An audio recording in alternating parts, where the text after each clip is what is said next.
Good morning, friends. We are studying now the subject which you have, auditing, right? So, auditing ये subject में हम लोग chapter number 2 देखेंगे, which is checking, vouching and audit report. ठीक है? So, what is mean by checking, what is mean by vouching and audit report? इसका meaning क्या है? तो ये सब चीजें हम लोग यहाँ पे देखेंगे, right? First of all guys, आप सबको पता होगा, जैसे कि पहला चैप्टर आपका हो चुका है एंड आप सबको पता होगा कि what is mean by audit and all everything the meaning has given in the first chapter. Okay guys, so please अगर आपने नहीं रीड किया होगा तो प्लीज रीड करो, अंडरस्टैंड करो पहले चैप्टर को, और जो पॉइंट्स है वो याद रखने की कोशिश करो. And the second thing is कि आप उसका रिवीजन करो. ठीक है, मतलब क्वेश्चन सॉल्व करो, क्वेश्चन की प्रैक्टिस करो, क्वेश्चन सॉल्विंग की. ठीक है, तो ये चीजें आप ध्यान में रखो. Okay guys, so now let's continue.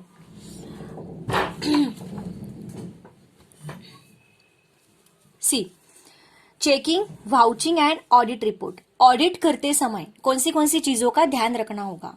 Okay, so in this chapter we will study the concept of test checking. देखो, the concept of test checking. Okay, the concept of cash book, जिसको बोलते हैं, ये नॉर्मल कैश बुक नहीं आएगा, ये vouching cash book आएगा. Vouching cash book, तो वाउचर का मतलब भी क्या है वो भी मैं आपको बताऊंगी. Okay, vouching of cash book. Okay, and और हम सीखेंगे कि verification and valuation of assets and liability. Verification and valuation of assets and liabilities, ये चीजें हम लोग यहाँ पे सीखने वाले हैं. मैं सिर्फ आपको पॉइंट्स दे रही हूँ कि आप कौन से पॉइंट्स हम लोग यहाँ पे कवर करने वाले हैं. ठीक है, देन ऑडिट रिपोर्ट के टाइप्स हम लोग यहाँ पे पढ़ेंगे. Types of audit report. Then we will understand meaning of audit certification.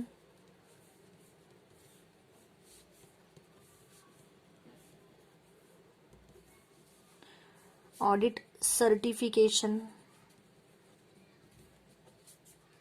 right? Then we will also study difference between audit report and audit certificate. Difference between audit report and audit certificate.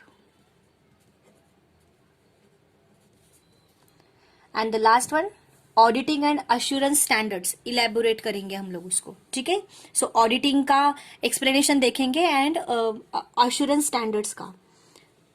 Auditing and assurance standards. ठीक है guys, so now मतलब ये सारे topics we will cover and ये सब चीजें आपको समझ में आएगी in this chapter. Okay, so first of all I would like to tell you कि मीनिंग, मतलब जो बेसिक मीनिंग्स है वो हम लोग अभी अंडरस्टैंड करेंगे. ठीक है guys, so what is mean by voucher guys. What is mean by voucher? I hope you will you know that what you know the meaning of voucher. So I will tell you. Voucher is a documentary evidence supporting a business transactions. Okay? जैसे voucher मतलब क्या, tally आपने किया होगा, बहुत सारे बच्चों ने टैली करते हैं लोग टीवाई में. तो टैली एक सॉफ्टवेयर है अकाउंटिंग का जो बिजनेस में यूज करते हैं हिसाब किताब रखने के लिए.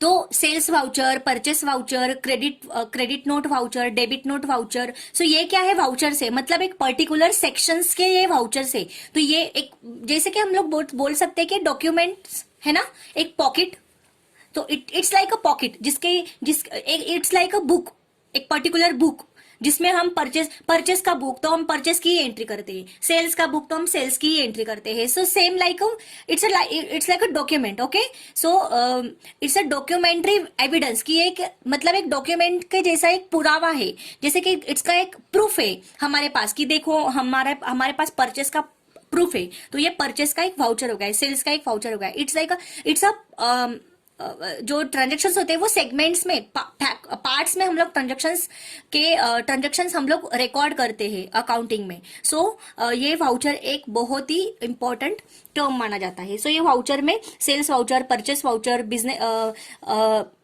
Payment voucher, income voucher, receipt voucher है ना। सो ये एक्सपेंसेस वाउचर, ये सब सारी चीजें यहाँ पे दिया जाता है। मतलब पेमेंट में आपके क्या क्या आएंगे, एक्सपेंसेस आएंगे, कोई एसेट खरीदा हो तो एसेट्स आएंगे है ना, कुछ गुड्स खरीदा हो तो परचेस वाउचर में आएगा, रिसिट्स मिले होंगे आपको, कोई पैसे मिले होंगे तो आपको वही रिसिट में आएंगे, कैश में मिला होगा तो आपको कैश वाउचर आपको क्रिएट करना पड़ेगा। तो ये सब चीजें ये वाउचर में आती है। So in short it is a documentary evidence जो कि सपोर्ट करती है बिजनेस ट्रांजैक्शन को। ये चीज आप ध्यान में रखो। Second thing is like test checking. So what is mean by test checking? देखो गाइज, बिजनेस में बहुत सारे ट्रांजेक्शन्स होते हैं, बिजनेस में बहुत सारे ट्रांजेक्शन्स होते हैं, purchase, sales, income, expenses, receipts, कोई उधार लेके गया तो क्रेडिट बेसिस पे परचेज, क्रेडिट बेसिस पे सेल्स है ना। तो लोन दिया हमने, शेयर्स दिए, तो ये सब चीजें ये ट्रांजेक्शन्स में आती है। तो ये टेस्ट चेकिंग का मतलब है कि तो हम लोग ने ऐसे बहुत सारे ट्रांजैक्शंस कर लिए, तो ये टेस्ट चेकिंग का मतलब है कि ये बहुत सारे ट्रांजैक्शंस में से कुछ ट्रांजैक्शंस का एग्जामिनेशन करना, it is called test checking. जो मराठी में हम लोग बोलते हैं ना, मराठी बच्चे समझ जाएंगे की शीतावरून भाताची परीक्षा असं आपण म्हणतो ना, तर तेच की म्हणजे पूर्ण भात नाही, म्हणजे भात शिजला आहे की नाही फक्त एका तांदळानेच आपण ओळखायचं। So it's like that. Okay guys, so आप सिर्फ फ्यू ट्रांजैक्शंस को आप चेक कर सकते हो instead of checking all transactions. It is called test checking. Okay, एक दो परचेस के ही आप एक दो परचेस का ट्रांजैक्शन देख के ही आप लोग ऑडिटर समझ जाता है कि सारे ट्रांजैक्शंस उसके कैसे हैं। Okay, next term is vouching. What is meant by vouching? Vouching. So vouching is an act of substantiating an entry in the books of accounts with the help of a voucher. So it's an entry only. ठीक है guys?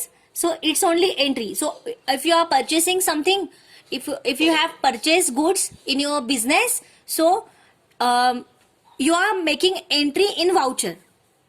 And that making entry is called vouching. So you are vouching entry in voucher. Okay, it's a vouching. ठीक है? So now next, preliminary expenses.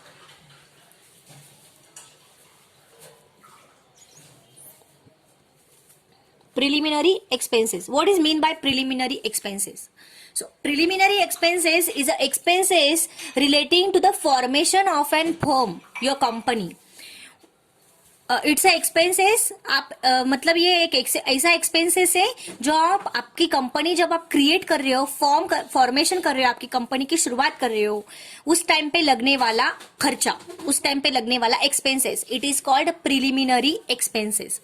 I hope you all are understand. ठीक है, next term is amortisation. Amortisation, demortisation पता है ना? Amortization means what? Amortization means what? Amortization means write-off assets, okay? Write-off assets or expenses to profit and loss account.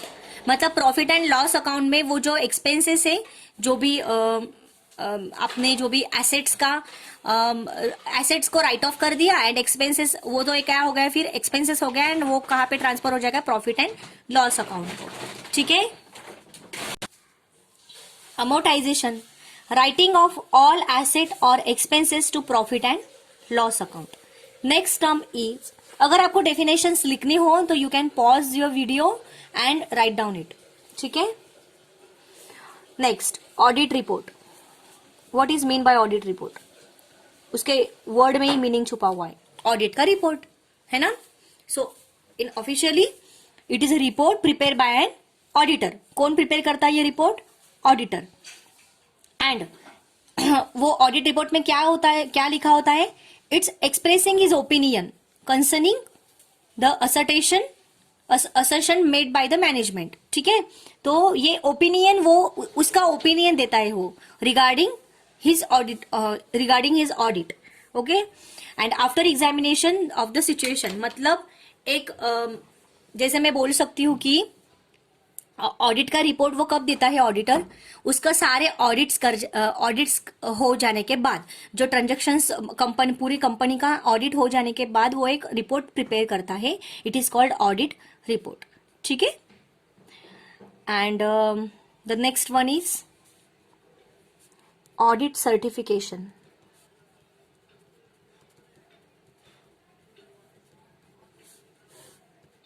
Audit certification. So audit certification means what? It is a written confirmation issued under the signature of an authorized person. It is the written confirmation. It is the written confirmation issued. एक written confirmation वो issue करते हैं under the signature of an authorized person. authorized person के signature के साथ, okay.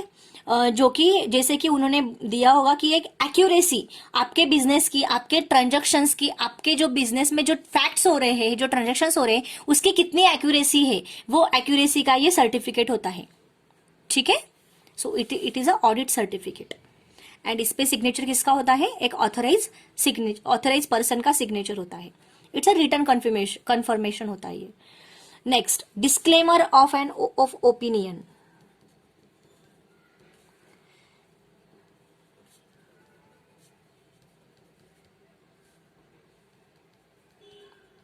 Disclaimer of opinion. So disclaimer of opinion means what? देखो guys, suppose if an auditor is unable to obtain sufficient appropriate evidence, जैसे कि जब अगर auditor एक sufficient, मतलब एक एविडेंस को प्रेजेंट करने में वो मतलब अनेबल रहा, मतलब जैसे मैं अनसेटिस्फाइड रहा, है ना, कि वो उसके ओपिनियन से अनसेटिस्फाइड है और जो भी मतलब उसको कुछ प्रूफ नहीं मिल रहे या फिर वो प्रूफ करने में, मतलब कोई ट्रांजेक्शन्स को प्रूफ करने में समर्थ नहीं होता है, तो उस टाइम पे वो जो कि वो मैटर बहुत इंपॉर्टेंट है, तो इस टाइम पे ऑडिटर क्या करता है? एक डिस्क्लेमर ओपिनियन रखता है कि I am not sure about it, कि I don't have any, I am unable to obtain this evidence, okay, sufficient evidence. So it is तो उस टाइम पे अगर वो कुछ मतलब श्योर नहीं है उसके ओपिनियन से, सो उस टाइम पे वो एक डिस्क्लेमर ऑफ ओपिनियन देता है। It is called disclaimer of opinion. ठीक है। So these are the points: voucher, test checking, vouching, preliminary expenses, amortisation, audit report, audit certification and disclaimer of opinion. Okay guys, तो आप लोगों को समझ में आ गया होगा। अगर नहीं समझ में आ गया है, वीडियो फिर से देखो, फिर से समझने की कोशिश करो। ठीक है। This is very important. Our next point is test checking. जैसे हमने यहाँ पे देखा ना, टेस्ट चेकिंग, इसका मीनिंग तो हमें पता चल गया कि examination of few transactions instead of all transactions, है ना, instead of checking all transactions. तो इसका मतलब कि पूरे ट्रांजेक्शन, ऑडिटर पूरे ट्रांजेक्शन्स को चेक करने के बजाय वो कुछ ट्रांजेक्शन्स ही वो चेक करता है, फ्यू ट्रांजेक्शन्स ही वो चेक करता है, उससे ही वो एग्जामिन करता है, उससे ही वो ओपिनियन निकालता है उसका। Okay, it is called test checking. So ये कब होता है? तो इसका मतलब है कि अगर इंटरनल चेक सिस्टम, ऑर्गेनाइजेशन की जो इंटरनल चेक सिस्टम होती है, इंटरनल ऑडिटर होते हैं देखो, तो इंटरनल चेकिंग सिस्टम ऑर्गेनाइजेशन की अगर सेटिस्फाइड है कि सारे ट्रांजेक्शन्स करेक्ट है, एक्यूरेट है, okay, then auditor need not check each and every transaction. Okay, so rather वो क्या करता है, सिर्फ फ्यू ट्रांजेक्शन से वो चेक करता है as a sample. Okay, so वो सिर्फ कुछ ट्रांजेक्शन ही चेक करता है एज अ सैंपल के बेस पे, एक रिव्यू करने के लिए। So the opinion of the auditor is form for the sample transactions. ठीक है, so it is a test checking, जैसे मैंने आपको बोला था। सो एक मेक्स नाम का एक ऑथर है, थिंकर, मेक्स नाम का एक ऑथर है। वो टेस्ट टेकिंग का डेफिनेशन ऐसा देता है कि a means to select and examine a representative sample from a large number of similar items. ठीक है, मतलब एक बड़े बहुत सारे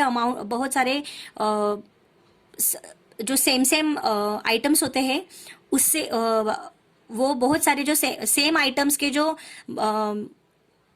बहुत ट्रांजेक्शन्स होते हैं, उससे वो एक सिर्फ एक ही ट्रांजेक्शन वो निकालता है। ठीक है, so it is called a test checking. The next point is, इसके अभी नेक्स्ट टर्म ऐसा बोला है उन्होंने कि आप जब टेस्ट चेकिंग करते हो तब उसके सेफगार्ड्स क्या क्या होने चाहिए,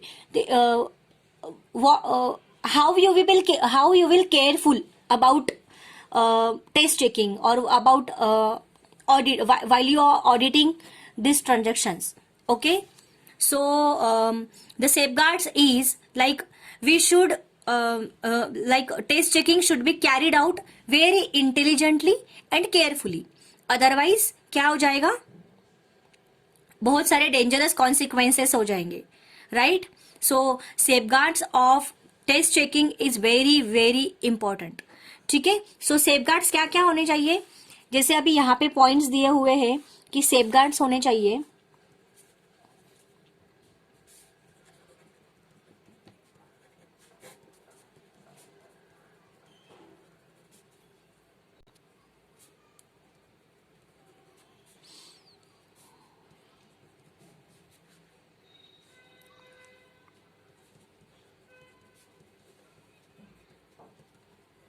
सेफगार्ड्स ऑफ टेस्ट चेकिंग के लिए representative, first of all representative,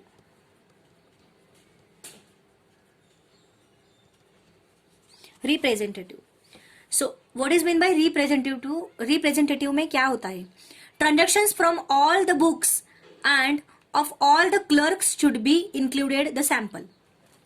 ठीक है, मतलब सारे बुक्स के रिप्रेजेंटेटिव, अभी देखो यहाँ पे क्या बोला मैंने, रिप्रेजेंटेटिव में जो सेफगार्ड का एक पहला पॉइंट है रिप्रेजेंटेटिव, उसमें सारे जो भी बुक्स है आपके, sales book, purchase book, credit book, debit book, everything, payment book, receipt book, जो भी आपके बुक्स है, वो सारे बुक्स के ट्रांजेक्शन्स के आपके पास सैंपल्स होने चाहिए, एंड इवन क्लर्क के भी ट्रांजेक्शन्स के सैंपल्स आपके इसमें इंक्लूड होने चाहिए टेस्ट चेकिंग में।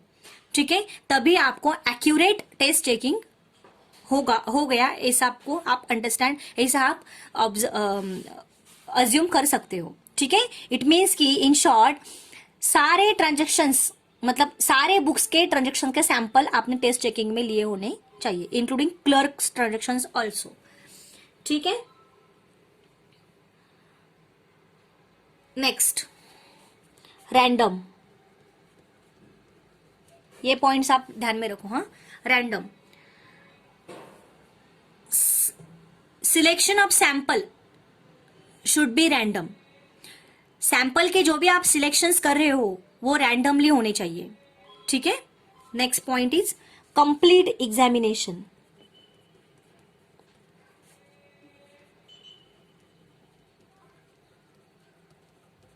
complete examination. Some transactions like opening and closing entries, depreciation entries, non-recurring or exceptional transactions should be checked in depth. Depth में चेक करना है opening entries, closing entries, depreciation की entries, non recurring या फिर कोई exceptional entries होगी, exceptional transactions होते हैं, ठीक है, वो बहुत ही डेप्थ में चेक करने चाहिए, ठीक है। तो यहाँ पे अभी मैंने जो जो एंट्रीज बोले, opening, closing, depreciation, non recurring, है ना, ये सारे जो एंट्रीज होती है, ये सारे जो ट्रांजेक्शन्स होते हैं, यहाँ पे ये जो टेस्ट चेकिंग का जो फॉर्मूला है, ये यहाँ पे एक्यूरेटली नहीं पॉसिबल है, मतलब ये एक्यूरेट रिजल्ट नहीं देता है, नहीं दे सकता, ठीक है। This test checks may not give correct results, तो इस एंट्रीज में ये करेक्ट रिजल्ट्स नहीं दे सकता, ठीक है। But still we have to go by the rule, so complete examination should be there.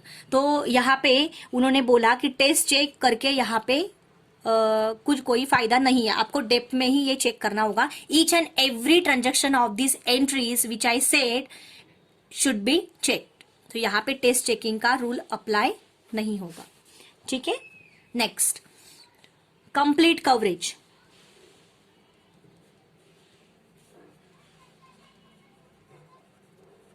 complete coverage. So what is mean by complete coverage in test checking? The selection of transactions, देखो मैं क्या बोल रही हूँ, आप ध्यान से सुनो। The selection of transactions should be made in such a way, selection, transaction के सिलेक्शंस ऐसे होने चाहिए कि over a span of 4 to 5 years all the transactions come under a review of the auditor. Transactions, आप जिस transactions का selection कर रहे हो टेस्ट चेकिंग में, वो ट्रांजेक्शन्स ऐसे होने चाहिए कि आपको उस ट्रांजेक्शन्स, उस मतलब जो रिलेटेड ट्रांजेक्शन्स आप देख रहे हो उसका 4 to 5 ईयर्स का ट्रांजेक्शन्स भी आपके रिव्यू में आना चाहिए, आपके नजर में आना चाहिए। ऐसा आप ट्रांजेक्शन सिलेक्ट करना है ऑडिटर को। गॉट माई पॉइंट, ठीक है। कंप्लीट कवरेज इट मीन्स कि whatever transactions you are selecting while test checking, it should be very like we can say कि it should over span of 4 to 5 years all the transactions come under the review of the auditor। ये चीज बहुत important है, right, कि 4 to 5 years का जो भी transaction है उस ट्रांजेक्शन से रिलेटेड जो आपने सिलेक्ट किया है, वो आइटम से रिलेटेड, वो आइटम का ट्रांजेक्शन जो आपने सिलेक्ट किया है उसका 4 to 5 ऐसा आपने सिलेक्ट करना चाहिए कि उसका पिछला 4 to 5 years का जो भी ट्रांजेक्शन है उस आइटम का, तो वो भी उसमें कवर हो जाना चाहिए। उससे आपको रिव्यू मिलना चाहिए कि अरे हाँ इस तरह से ये ट्रांजेक्शन्स हुए हैं, तो ऐसे आपका सिलेक्शन होना चाहिए। सो अभी हमें पता चल गया है कि auditor should be intelligent and careful about it while he doing test checking. Okay, next, study the processing. Study the processing. So study the processing, so it means कि the selected transaction should be studied in detail from the beginning till the end. जो आप selection कर रहे हो कोई transaction का, you are making test checking, okay, and आप कोई ट्रांजेक्शन का सिलेक्शन कर रहे हो, उसका आपने स्टडी करना चाहिए बिगिनिंग से लेकर एंड तक। You should study very deeply, okay. So this thing is very important. We are studying now safeguards, okay. Safeguards क्या क्या होने चाहिए? Representative, random, complete examination, complete coverage, study the processing, okay. The next term is extent of test checking.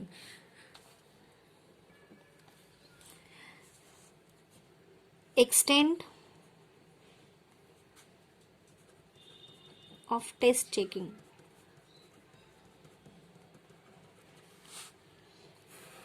Extent of test checking, it means कि test checking को आप कितना बढ़ा सकते हो. मतलब एक ट्रांजेक्शन से आपका टेस्ट चेकिंग हो जाएगा या 2 ट्रांजेक्शन लेने होंगे कोई पर्टिकुलर आइटम के. तो ये चीजें बहुत इंपॉर्टेंट है. तो ये किस पे डिपेंड करता है, मैंने अभी आपको बोला था कि टेस्ट चेकिंग कैसे होता है. अगर इंटरनल ऑडिटर मतलब इंटरनल चेक सिस्टम अगर सेटिस्फाइड है ऑर्गेनाइजेशन की कि सारे transaction accurate and proper correct है, तो ऑडिटर को पूरे ट्रांजेक्शन चेक करने की जरूरत नहीं. वो कुछ सैंपल ट्रांजेक्शन से ही वो पता कर लेता है कि ट्रांजेक्शन कैसे है और उनका ओपिनियन ले लेता है ना. उसका ओपिनियन बन जाता है वो कुछ सैंपल ट्रांजेक्शन से ही. तो ये सैंपल ट्रांजैक्शन मतलब यही टेस्ट चेकिंग कितनी होनी चाहिए, कितनी ज्यादा होनी चाहिए, कितने एक्सटेंड होना चाहिए. So it's depend on internal check system, right. So internal check system कितना एक्यूरेट है और कितना ये मतलब उनके ऑपरेशन में वो कितना उन्होंने चेक किया है वो डिपेंड करता है. तो उसके बेस पे ही हम लोग टेस्ट चेकिंग को एक्सटेंड कर सकते हैं. If auditor not satisfied on 1 transaction, he can extend 1 more transaction or 1 more transaction. Okay, so 2 or 3 transactions the sufficient for the test checking. So according to the auditor, अगर उसको अगर तीन transaction में वो sufficient हो जाता है, satisfied हो जाता है, तो उसको एक्सटेंड करने की जरूरत नहीं. तो 3 में करना है, 4 ट्रांजेक्शन में एक्सटेंड करना है. ये पूरा का पूरा डिपेंड करता है internal check system of the organisation पे. ठीक है. सो क्योंकि internal check system should be more efficient, क्योंकि उनपे ही ये वही वो रिपोर्ट देते हैं ना ऑडिटर को कि हमने we are satisfied of this organization, of this transaction of organization, and you have to check only samples. Okay, so these things we have to study. ठीक है. the use and extent of test checking is dependent on the system of internal check in operation for the business. ठीक है. तो internal check system should be very efficient, should be more efficient. ठीक है. सो ये थे. And size of sample, एक last one वाला guys, size of sample का साइज कितना होना चाहिए, जो मैंने अभी बोला ना ट्रांजेक्शन का साइज कितना होना चाहिए. It's totally determined with the help of statistical tools. ठीक है.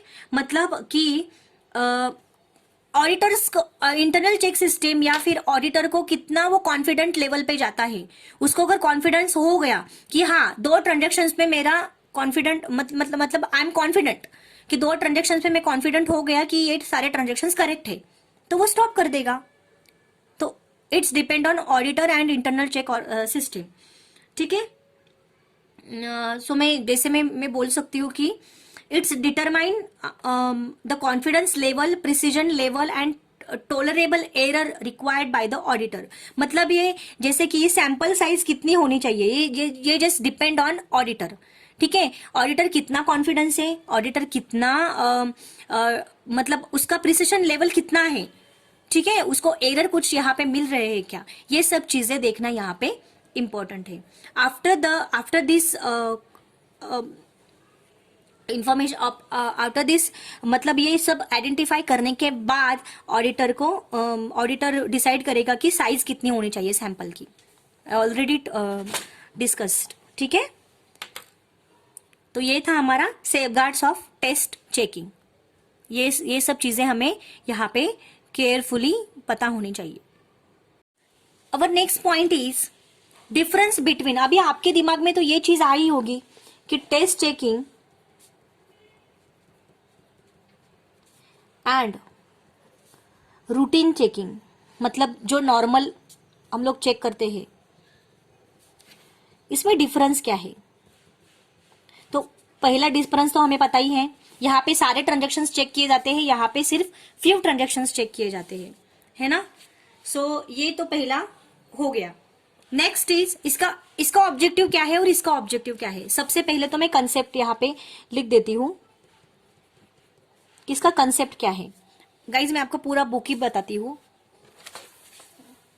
ठीक है, you can take screenshot also. Concept देखो यहाँ पे क्या है।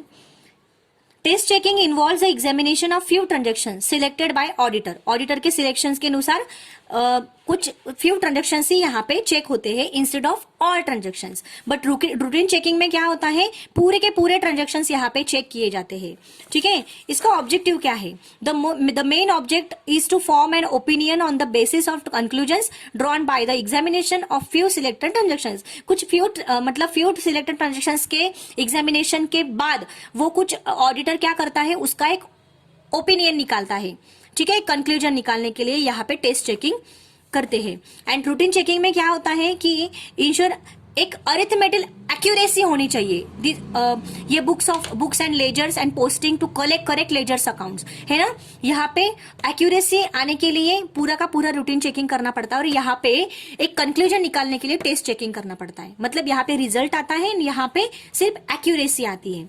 ठीक है, रिलेशनशिप कैसे होनी, मतलब दोनों की रिलेशनशिप में क्या अंतर है कि टेस्ट चेकिंग में be the base for routine checking, right. ये रूटीन चेकिंग के बेस पे ही ये टेस्ट चेकिंग निकाला जाता है। मैंने जैसे बोला ना आपको कि इंटरनल मतलब जो इंटरनल ऑडिटर होते हैं, इंटरनल चेक सिस्टम के बेस पे ही ये ऑडिटर टेस्ट चेकिंग निकालता है, राइट।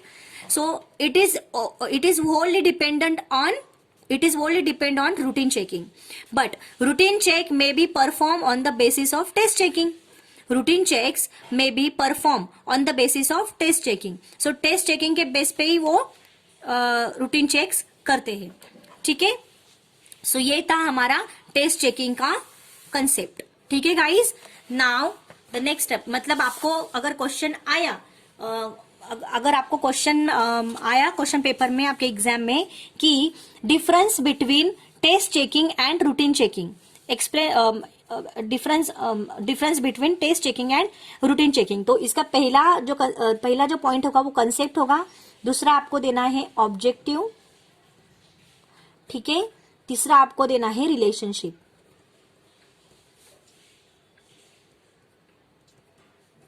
ठीक है, तो ये 3 पॉइंट आपको यहाँ पे लिखने होंगे।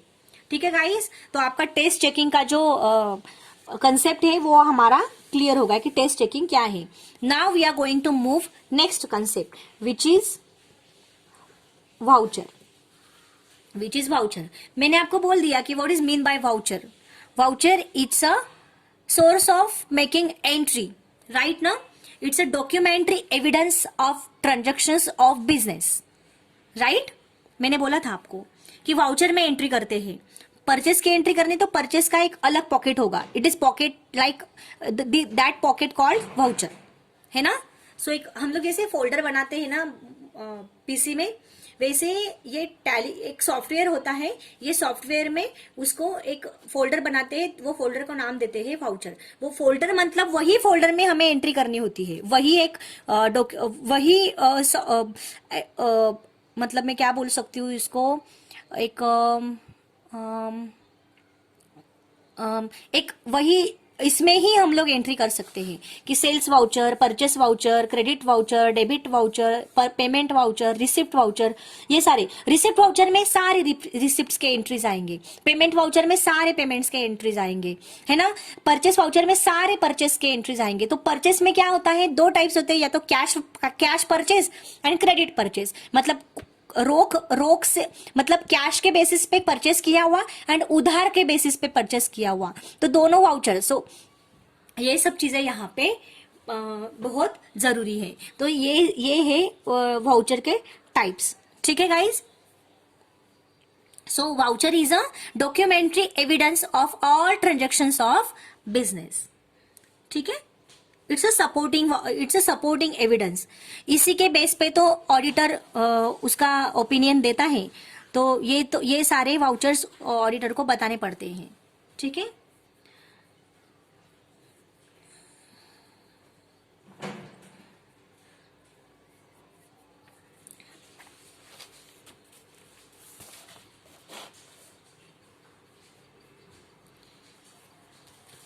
देखो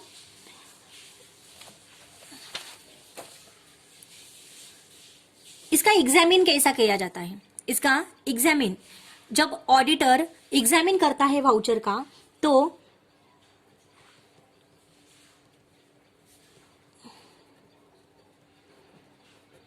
इसका एग्जामिन कैसे किया जाता है, ठीक है। अभी यहां पे पहला पॉइंट है, जब ऑडिटर एग्जामिन करता है वाउचर को तब उसे क्या क्या देखना चाहिए। सो कौन से points needs to be consider. सबसे पहला पॉइंट जो है, all the voucher should be numbered. सारे वाउचर्स को नंबर देना जरूरी है, राइट और वो एक ऑर्डर बेसिस पे होना चाहिए। ओके गाइज, सारे वाउचर्स को नंबर देना जरूरी है, ठीक है। सारे वाउचर्स को नंबर देना जरूरी है एंड उस वाउचर में जो जो एंट्रीज हो रही है वो जो एंट्रीज है वो ऑर्डर बेस पे होने चाहिए, मतलब डेट वाइज नंबर वाइज ऐसे होने चाहिए, ठीक है। तो वो ऑडिटिंग करने में उसको आसानी होती है और समझने में भी आसानी होती है। सेकंड पॉइंट मैं जो बोल रही हूँ वो आप ध्यान से सुनो। हाँ, सेकंड पॉइंट क्या है, auditor should pay attention to the date mention on the voucher. Voucher पे जो डेट मेंशन की है, ठीक है, जो ट्रांजेक्शन कर रहा है वो वाउचर पे, सपोज हम लोग परचेस वाउचर देखते हैं, परचेस वाउचर में वो डेट मेंशन करेगा एंड देन वो एंट्री करेगा परचेस की, राइट। इस वाउचर में वहां पे ऑडिटर को डेट पे फोकस करना है, ठीक है, ठीक है। तो वो जो डेट है वो डेट पे ऑडिटर को फोकस करना है जो कि वाउचर में मेंशन है and it should belong to the financial year under audit. जिस फाइनेंशियल ईयर में ऑडिट हो रहा है वही फाइनेंशियल ईयर का वो डेट होना चाहिए, ठीक है। फॉर एग्जाम्पल 2020 का हम लोग ऑडिट कर रहे हैं तो जनवरी 2020 टू दिसंबर 2020 के बीच का ही डेट होना चाहिए, ठीक है। नेक्स्ट पॉइंट इज, जो वाउचर में जो अमाउंट दिखाई है, वाउचर में जो अमाउंट मेंशन की है वो अमाउंट एंड मैन्युअली जो हमने रिसिप्ट है हमारे पास, जो रिसिप्ट होती है परचेस की सेल्स की, जो भी रिसिप्ट होती है उसकी अमाउंट शुड बी मैच, वो अमाउंट्स मैच होने चाहिए, ठीक है। तो ये चीजें ध्यान में होनी चाहिए। नेक्स्ट पॉइंट इज, जो वाउचर ऑडिटर चेक कर रहा है वो वाउचर बिजनेस के क्लाइंट से ही रिलेटेड होने चाहिए, ना कि बाहर के बंदे से, ठीक है। वो वाउचर बिजनेस के क्लाइंट से ही रिलेटेड होने चाहिए। नेक्स्ट, जो वाउचर जो पेमेंट कर रहे हो आप, जो पेमेंट वाउचर में जो एंट्री होती है, राइट, तो वो पेमेंट करने के बाद भी आप सिग्नेचर लेते हो। जब आप पेमेंट देते हो किसी को तो सिग्नेचर तो उस बंदे की लेनी ही चाहिए जो जिसको पेमेंट मिल रहा है, तो उसकी signature should be there. So and official authorise person की भी सिग्नेचर वहां पे जरूरी है। while you are checking voucher while you are checking payment voucher, so the signature of the official authorizing the payment should be present, ठीक है। तो payment की जो जब आप पेमेंट कर रहे हो तो उसकी जो वो पेमेंट करने की ऑथराइज सिग्नेचर जरूरी है। नेक्स्ट पॉइंट इज कि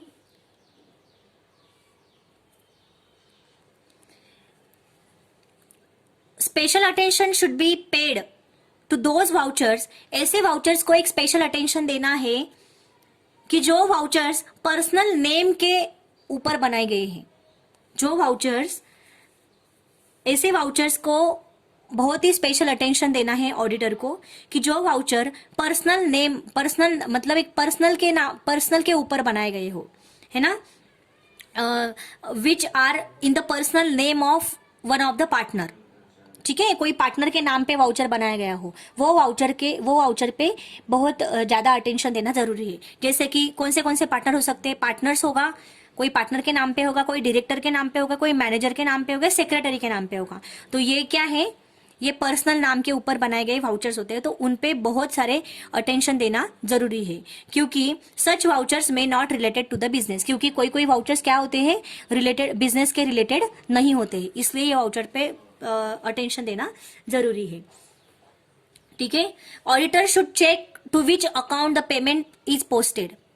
ठीक है, ऑडिटर ने चेक करना चाहिए कि पेमेंट कौन से अकाउंट पे पोस्टेड किया हुआ है। ठीक है, पेमेंट कौन से अकाउंट पे पोस्टेड किया गया है, रिवेन्यू अकाउंट पे या कैपिटल अकाउंट पे। ठीक है, ये चीज जरूरी है। Next term is if a duplicate voucher for a missing one is produced, अगर कोई डुप्लीकेट वाउचर बनाया गया है, अगर कोई वाउचर गुम हो जाता है तो उसके जगह पे कोई डुप्लीकेट वाउचर बनाते हैं तो it should be properly examine to avoid fraud. So वो प्रॉपरली ऑडिटर को एग्जामिन करना है फ्रॉड को अवॉइड करने के लिए। ठीक है गाइस, ऑडिटर ये सब सारी चीजें जब चेक करता है, मैंने जो जो अभी पॉइंट्स बोले, ये सब चीजें जब, ये सब वाउचर्स जब वो चेक करता है, ये सब पॉइंट्स जब वो एग्जामिन करता है, वो पॉइंट्स एग्जामिन करते वक्त कोई भी क्लाइंट, कोई भी स्टाफ उसके यहाँ पे नहीं होना चाहिए। ठीक है, कोई भी ऑडिटर ने उनकी हेल्प नहीं लेनी चाहिए। ठीक है, जब वो चेक कर रहा होता है तब। सो auditor should not seek help of the client staff while he checking the vouchers। ठीक है, सो ये थे points while examining a voucher। ठीक है, next our next term is type of vouchers। type of vouchers, तो type of vouchers there are two type of vouchers, primary voucher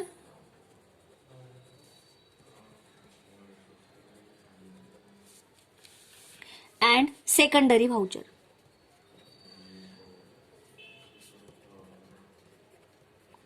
ठीक है, primary voucher and secondary voucher. So what is mean by primary voucher,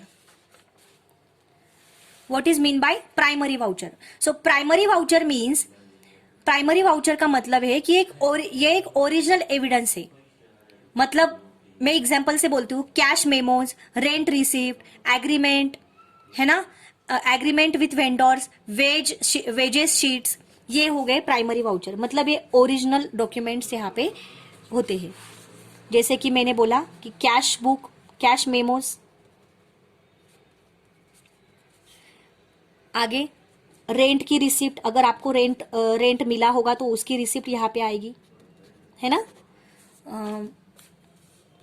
sorry, कभी कभी spelling भी गलत हो जाती है।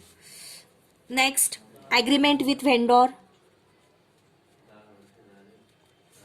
वेंडर के साथ आपकी कौन से एग्रीमेंट हुए हैं, वो एग्रीमेंट की ओरिजिनल कॉपी, है ना, ओरिजिनल एविडेंस यहाँ पे मिल जाते हैं। ठीक है, एंड वेजेस के शीट्स एक्सेट्रा, ऐसे बहुत सारे ओरिजिनल एविडेंस प्राइमरी वाउचर में आते हैं। ठीक है, सेकेंडरी वाउचर्स में क्या होता है, these are copies, secondary voucher is a copies of original vouchers. Original voucher के कॉपीज, मतलब इनके कॉपीज, ये ओरिजिनल डॉक्यूमेंट्स के कॉपीज सेकेंडरी वाउचर में आते हैं। And support the original voucher, for example carbon copy of cash memos, carbon copy of rent received, carbon copy of agreement with vendor, wages sheet के carbon copies, payment slip के carbon copies, है ना। यहाँ पे एक payment slip भी आ गया। आप ये वेजेस शीट, मतलब आप कोई किसी को मजूरी दे रहे हो, है ना, मजूरी दे रहे हो आप, उसका शीट होता है। एंड पेमेंट स्लिप, इनके सारे कार्बन कॉपीज सेकेंडरी में आते हैं। इनके सारे कार्बन कॉपीज यहाँ पे सेकेंडरी वाउचर में आते हैं। ठीक है गाइस, तो ये था हमारा वाउचर का कंसेप्ट। आई होप आप सबको समझ में आ गया होगा। सो इस लेक्चर में हमने क्या क्या देखा,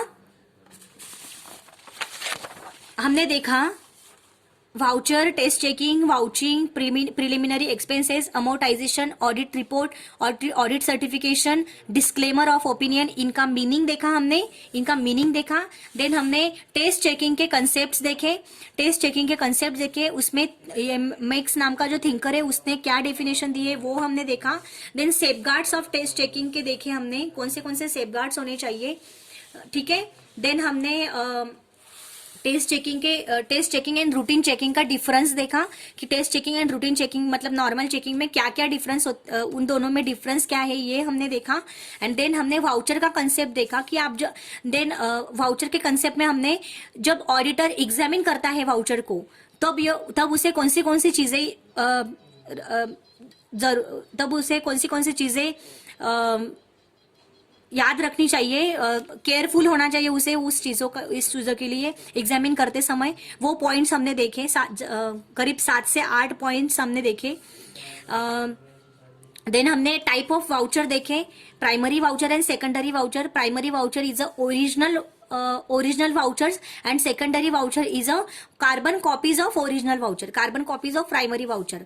तो ये थे टाइप्स ऑफ वाउचर। तो इस तरह से हमने टेस्ट चेकिंग एंड वाउचर्स, इन दोनों के कंसेप्ट हमने यहाँ पे पूरी तरह से डिटेल में हमने देखे। ठीक है गाइस, नेक्स्ट लेक्चर में हम लोग वाउचिंग का कंसेप्ट देखेंगे। ठीक है, so thank you so much. Keep learning and reading करो, रिवाइज करो, सॉल्व करो। ठीक है, thank you so much, bye bye.